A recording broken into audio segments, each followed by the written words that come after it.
My first exposure to Resident Evil as a whole was in 1998 when I rented Resident Evil 2. I was 10 years old and my mom rented it for me from the local video store. And I remember the video store clerk was like, hey, if it is too scary, by all means bring it back up and I'll exchange it for free. And I was just like, okay. At the time, I was not someone who read the owner's manuals. Um, I didn't read the controls. I like to learn on the fly by playing the game. Just feel it out, learn as I go, and figure it out. I've always been that type of person. And so, like, tutorials just, they don't do it for me. I hate forced tutorials. I wish every tutorial was optional, alas. Um, in this instance, it bit me in the butt because I couldn't figure out how to equip stuff. And up until that point, I had never thought zombies were scary at all, like the way they were portrayed, until I played Resident Evil 2. And the cinematic hooked me immediately. And then I found myself in this street, and I couldn't figure out how to run. I couldn't figure out how to shoot. Um, and I was just surrounded by these enemies that I could barely outrun. And I remember dying in that street over and over and over. As a 10-year-old kid who is used to playing like platformers and loosely getting into RPGs at the time, this game was unlike anything I'd ever experienced before. And it had the most graphic death scenes. So literally getting eaten alive, surrounded by four zombies, and then just all feasting on my corpse was burned into my brain as a 10-year-old, and I was unfortunately scarred and hooked simultaneously. Um, and that was my first exposure to the series.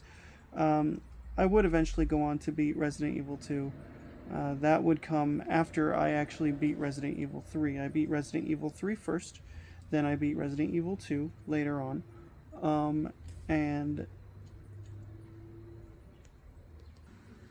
ironically enough, I didn't get around to playing the original Resident Evil until literally last summer of 2025, during what I referred to as the summer of Resident Evil.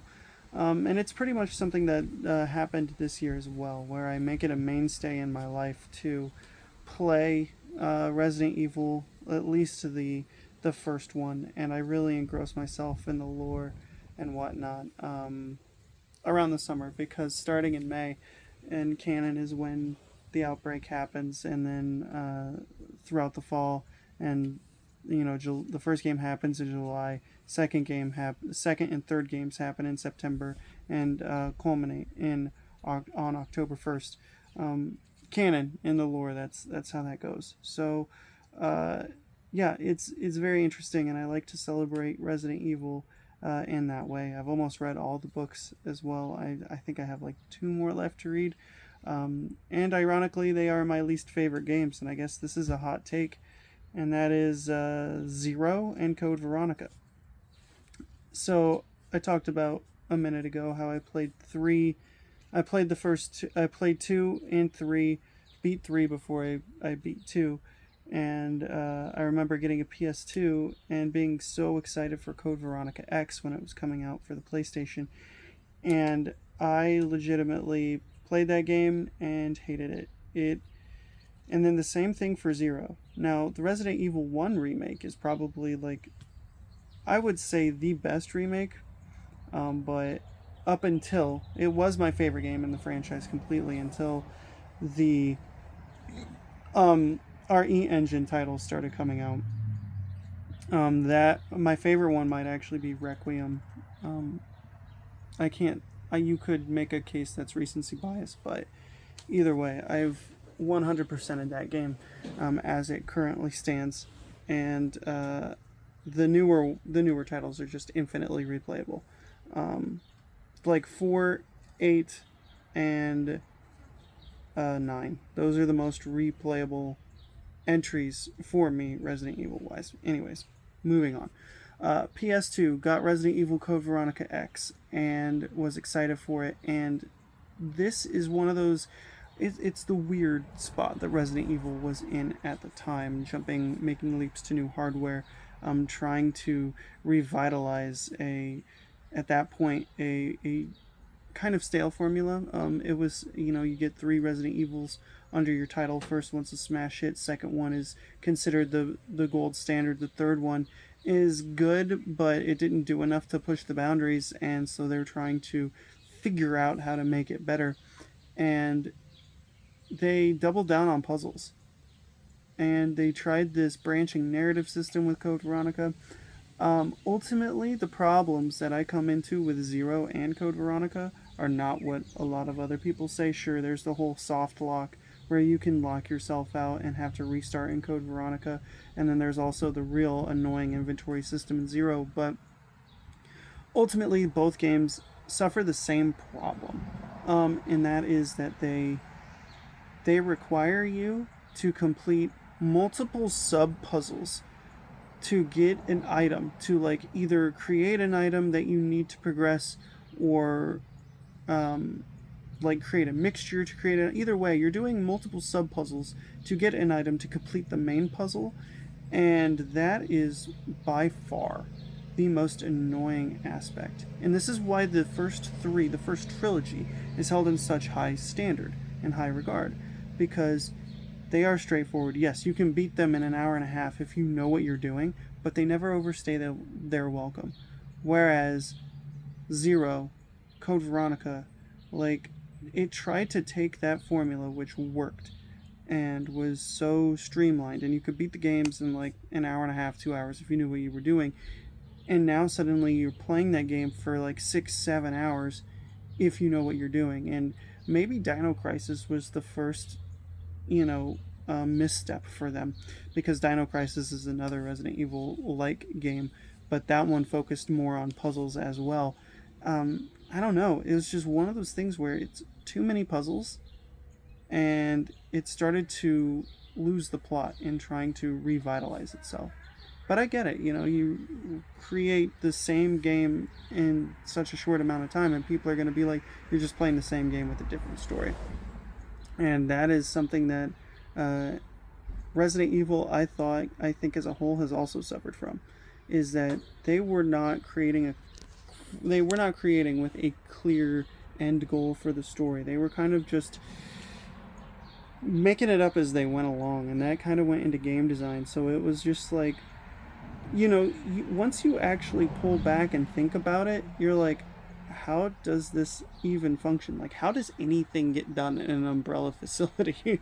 Right? It was really just kind of haphazard, and it's we're a survival horror game, and so we have to have this mystery and puzzle, where I think Resident Evil as a franchise could really be a multitude of things. Like, yes, the first game is a horror story about a haunted house, but the setup is what has kept me coming back time and again. It's a localized zombie apocalypse created from a doomsday virus that leaks in a lab in your forest, and it was hidden and no one knew what it was. And so murders start happening. The police investigate, and they're taken to this place because that's where the location is. So, but guess what? The people who went to investigate, they go dark, and you need to go try to rescue them and see what happened. And that's when you get led to the location. And then, there's espionage and all this other stuff involved. And it's a really convincing and fantastic first story. The second one is better because it lets your imagination fill in the gap as to how this virus broke out in the city and all of humanity got infected in the city. Like, the entire population got infected, and so you're asking those questions and trying to solve like how that happened, and you eventually uncover that story and whatnot. But then you pull yourself back and you're like, wait, how did people live and work in this police station?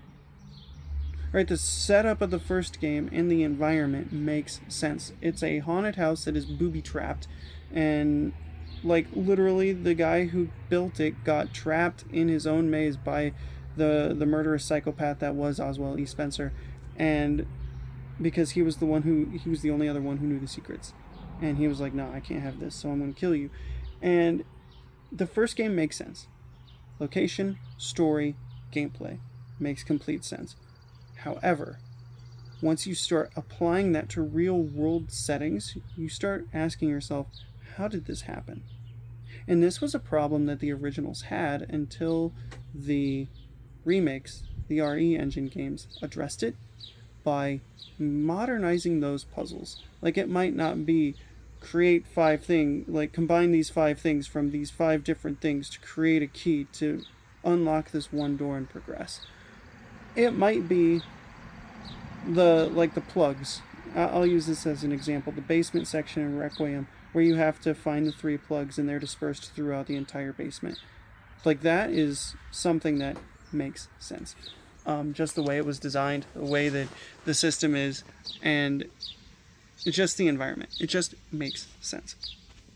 And that's one thing that I actually liked more about the RE3 remake versus RE3 itself. Now, don't get me wrong, I love Resident Evil 3, the original, over the remake because of the story, because of the gameplay itself, how it builds on itself and shows, it builds up to the Nemesis. It shows the clock tower.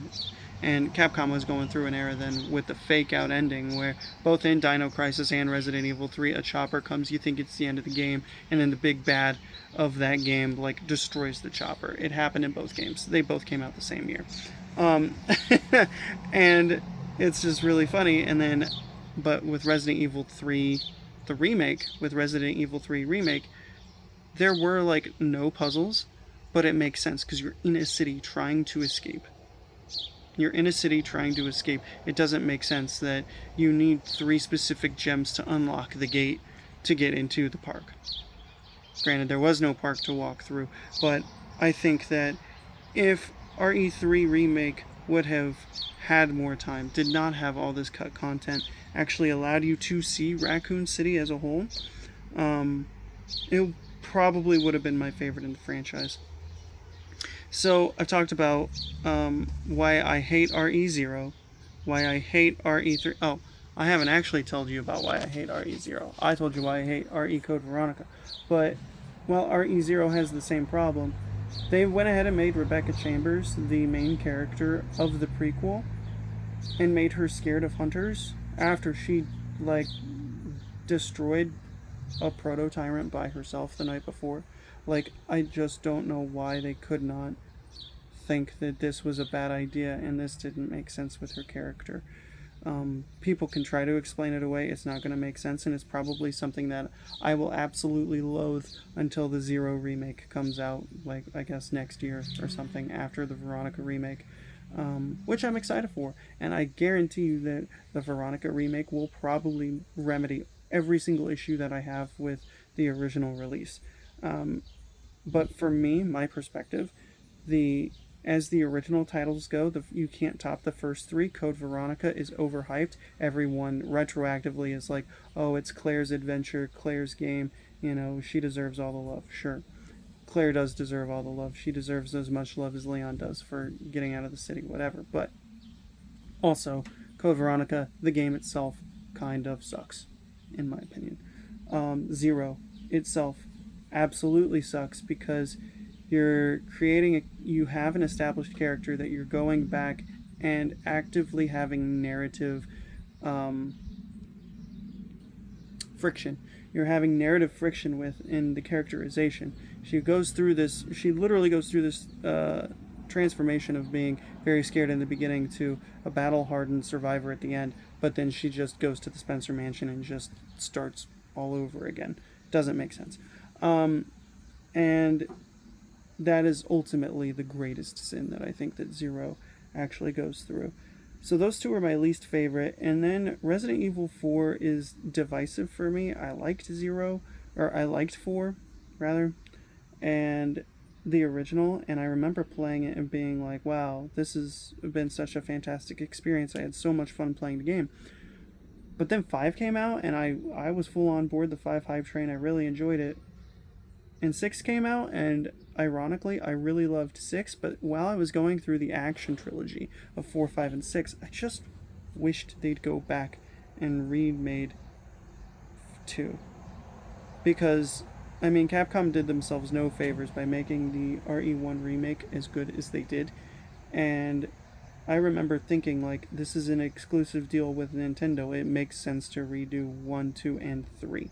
And I was kind of upset because I got a PlayStation 2 because, again, I loved Resident Evil on the PlayStation 1. I loved Metal Gear Solid on the PlayStation 1. And then all of a sudden they signed this exclusivity deal with Nintendo, and we got robbed of the best era that they could have had. I mean, you look at that first remake that they did. It is pretty much perfect across the board. In the way they treated the story and the expansion of it and everything. Granted, I talked so much trash about Zero and Code Veronica, which is adjacent to the design philosophy of the time. But then, they didn't sell well because they're exclusives on a child's console. You have these mature games for a mature audience, and you want them to drop all this money on your hardware and on those games, but then you don't have any other games really beyond like Eternal Darkness at the time that you could actually market to. The rest were kids games. Like, and you wonder why it flopped. Everyone bought the PlayStation 2 because that's where you played Resident Evil. No one bought the Nintendo for Resident Evil. And, unfortunately, that reflected on their sales, and after 2 exclusive titles, they abandoned that. They quickly abandoned that, and now 4 is ported to everything. You can probably play 4 on your toaster. But again, they really set us up for failure, because had those games sold well, I can imagine 4 wouldn't have been redesigned as an action game, and I can certainly assume that 2 and 3 remakes would have gone over very well. But alas, things happened the way they did, and then we wound up in this lull state, because I enjoyed 6 for what it was when I initially played it. I was fully accepting that this is the only way I'm going to get to experience a zombie outbreak or something like Raccoon City on modern hardware ever. And I think this is going to be a little sidebar, but I think this is where everyone falls into, the majority of Resident Evil fans. We want to see Raccoon City. We want to be able to explore Raccoon City openly, freely, in modern hardware during the midst of the outbreak. That's why everyone is clamoring for an Outbreak remake. And I mean, there's a potential there. They just canonized Alyssa Ashcroft, so perhaps that's something that could happen. But either way, I'm not going to hold my breath for it, because the last time I held my breath for it was when I saw that they had announced Resident Evil 3 remake, and I thought it was going to be treated with the same sort of prestige that the Resident Evil 2 remake was held with. And I had gotten so excited that I read the RE3 book, the Nemesis book by S.D. Perry, which I mentioned in the beginning. I've read most of the books. I have 2 more left.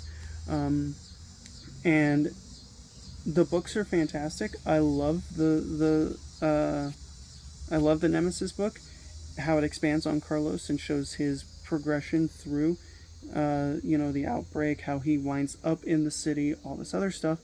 And I was really hoping, in my mind, I was like, you could expand on this.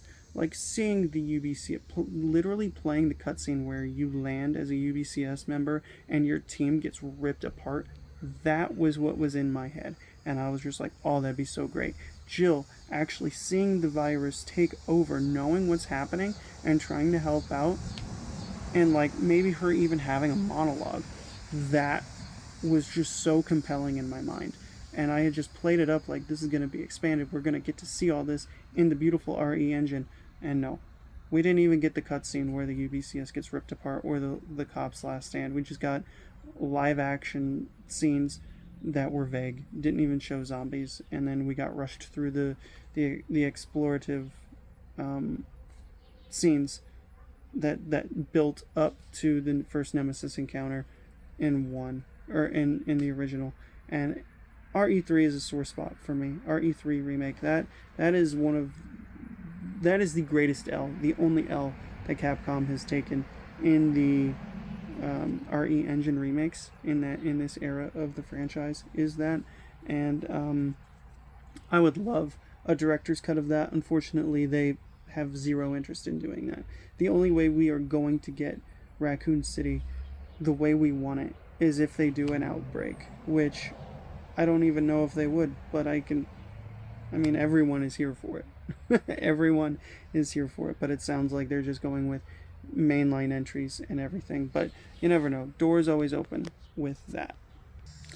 So 6 happens, and while I enjoyed it, the rest of y'all did not really. And as I go back and replay it, I can see it. It's not that fun. I was playing with my best friend at the time, and I had a lot of fun, honestly, just playing split screen co-op with it and going through all the campaigns. We like 100% of that game, beat all 4 campaigns, thought it was awesome.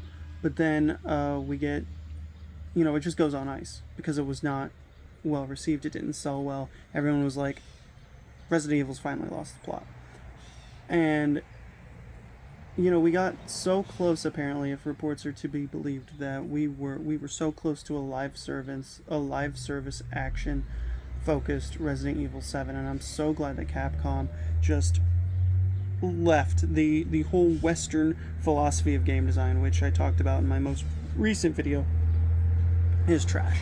Live service trash, nonsense, garbage. It's not the way to go, and Capcom is proving that over and over and over. And really, with 7, they revitalized it, and 7 is actually really scary. It's one of the games that I don't want to go back and replay. 0 I only played because I wanted to get the completion. It was the final game in the series that I beat, of the mainline entries that I beat, and I beat it this just like a couple months ago, and I just wanted to be able to say I've beaten every single numbered Resident Evil game, including the remakes, and this is just to say I beat it, and hey, I can actually give my thoughts on it, even though I already had my thoughts on it, and I did not enjoy that experience. However, 7 is one of the games that I would not like to go back and replay. Too much slowness, too much scripted, too much unskippable, too much, like, they've found a good balance now around 8. 8 is when they found their balance, I will say that, because a lot of people are like, 8's an action game, it's not a horror game. I disagree completely. The Lycan Assault in 8 is fantastic, and what initially inspired what I refer to as the revenge run. And the revenge run is when you go through, like, you get multiple challenges completed. You can then use that in the store to buy certain upgrades, like unlimited ammo, revolvers and magnums, and whatever you desire. You can have infinite ammo, and so you go through that with an infinite ammo Wolfsbane or the other magnum. I can't even think of it off the top of my head, but I wound up beating the game like 4 times in 1 week, and just solely so I could get my revenge on all the Lycans that made me die that first playthrough, because that first playthrough was so brutal. In that introductory scene, like, it was so brutal. And the Lycans are probably my favorite Resident Evil enemy, I'm not gonna lie. While the zombies are terrifying, the Lycans, just because they just make me panic almost, and it's so good. They are an enemy that I would love to see return at some point in the franchise. That's another hot take.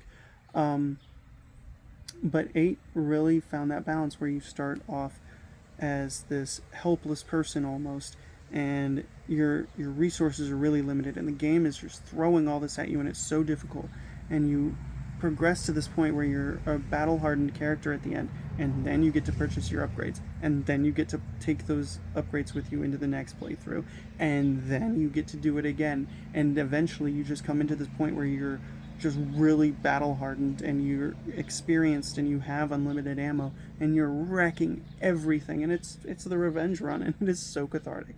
It is such a cathartic gameplay loop that I've done that in...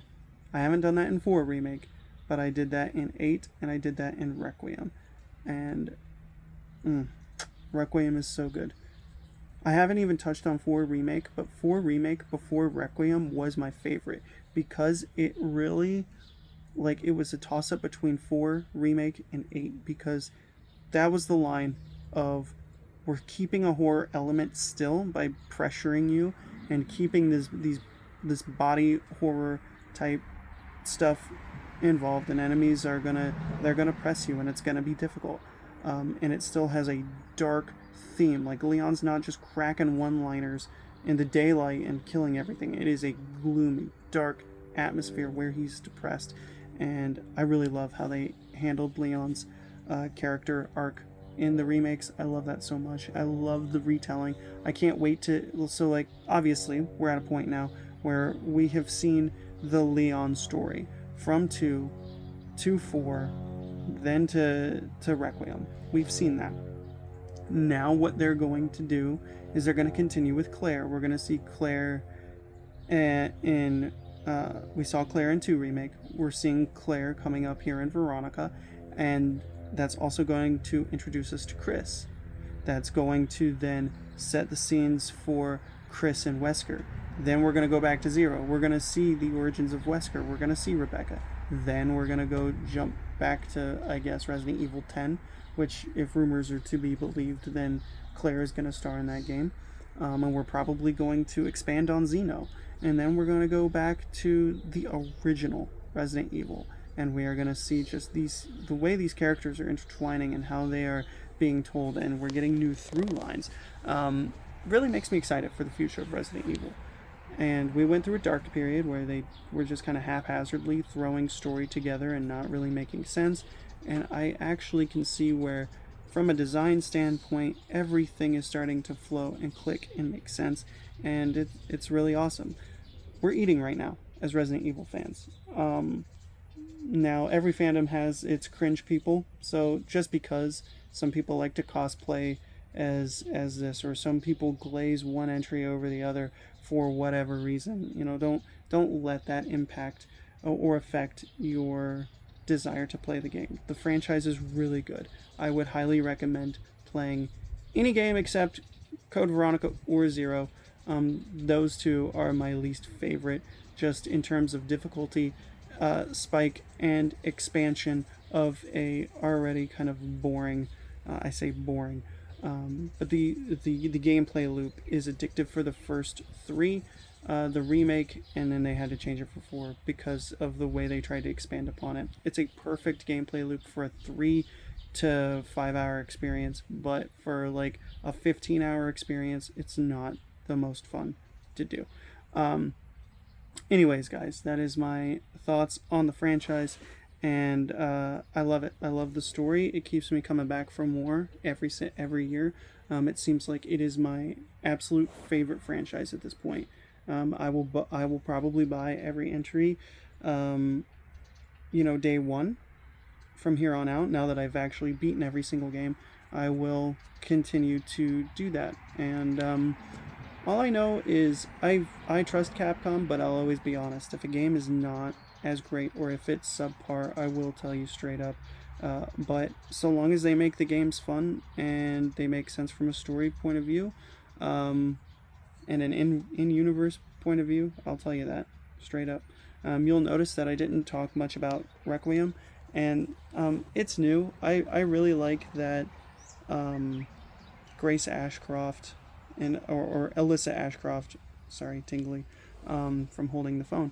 I really think that it's cool that they canonized Alyssa Ashcroft. I would, from that, like to see Outbreak more than anything, like an Outbreak remake, because I want to see Raccoon City. I just want to see it, I just want to see it in modern graphics. That's it. Capcom will make a killing if they did that. But with Requiem, I liked the introduction of Grace. I liked how she was handled. I liked the way that they handled the perspectives on that. And as I'm talking about it, my pause there was because I remembered who the director was, and I just realized I didn't even talk about Revelations 1 or 2, which I did play through. And I'll retroactively go back here in a minute, but let me finish up talking about Requiem. I think it was the perfect balance between Leon and action and horror, and the horror aspect with Grace. I really enjoyed doing the revenge run with Grace and just wrecking everything, just going through with unlimited ammo Requiem, just one-shotting everyone, and then really getting my revenge on the girl. My only gripe with it is I felt like it was too short. Like, it took me a day or two to get through Alyssa Grace's gameplay, the first run, and then with Leon, I completed his entire section and beat the game in an afternoon. It was kind of sad how it showed how well they balanced it, but it was kind of sad just how short it felt overall. Like I during my revenge run, I beat the game in 3 hours.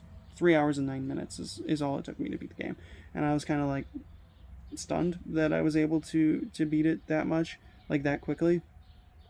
Um, but hey, apparently they're coming out with more expansions and story DLC and everything.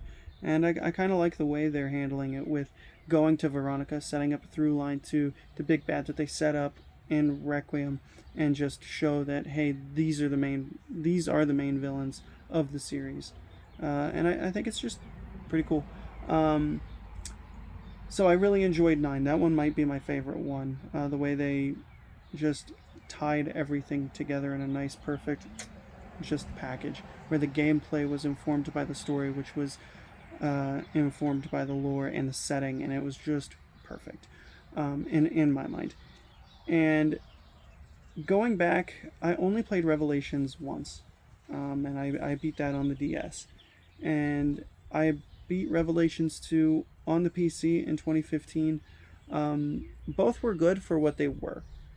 I really enjoyed that in the action-heavy moments of the series that they were trying to make this scary again.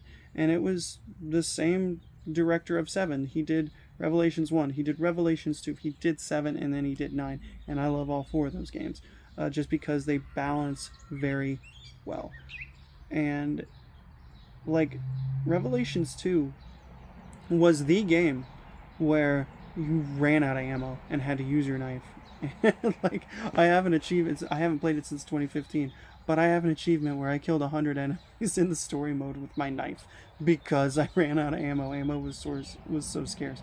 I killed a boss with my final handgun shot as Claire. Like that is the level of intensity we're talking about with Revelations 2. And it's something that I remember fondly, but have had no desire to go back and play again. One of my friends, I've gotten a couple of my close friends really addicted to Resident Evil, and so their gameplay of Revelations 2 recently inspired me to try to go back and play it. So I do have it downloaded on my PC currently. I just haven't booted it up to start it, so I need to do that. But as I had said in my most recent video, I just got Dishonored on a deep sale, and I decided to start playing that today on my deck while I'm out here on the patio, and it is a whole lot of fun. I'm kind of addicted to that, so taking a little bit of a break from Resident Evil, but I will return to it, and I will be sure to share my thoughts more. But that has been my thoughts on the series as a whole, my own personal retrospective, if you will, my experiences, my thoughts, and it's a flawed series. Nothing in this life is perfect, but it is definitely seen a resurgence in the last, 10 years almost. 7 released in 2017, so I think it was 2017 anyways. So, yeah, so many games that Capcom have released in a 9-year time frame, and I'm just so here for it. I'm happy to see where it's been, and I am very spoiled as a Resident Evil fan today, and so thankful for it. So guys, if you liked my insight or anything, please let me know in the comments.